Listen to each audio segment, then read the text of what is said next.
જાણી વાતોમાં આજે આપણે જાણીશું દ્વારકાધીશ મંદિરની અંદર આવેલા કુશેશ્વર મહાદેવના મંદિર વિશે।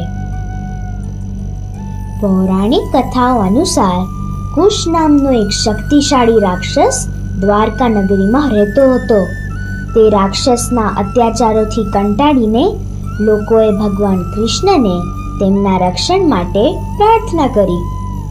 ભગવાન શ્રી કૃષ્ણએ કુશ નામના રાક્ષસ સાથે યુદ્ધ કરીને તેનો વધ કર્યો અને તેને સંપૂર્ણપણે પૃથ્વીમાં દાટી દીધો।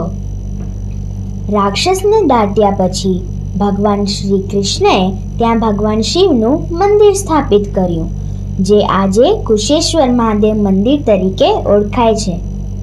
આ મંદિરની એક ખાસ વાત એ છે કે અહીંનું શિવલિંગ જમીનથી લગભગ 20 ફૂટ નીચે આવેલું છે, જે તે રાક્ષસના દમનનું પ્રતીક છે।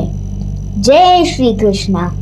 આવી જ અવનવી વાતો જાણવા માટે મારી ચેનલને લાઈક કરશો, શેર કરો અને સબસ્ક્રાઈબ કરો। Thank you.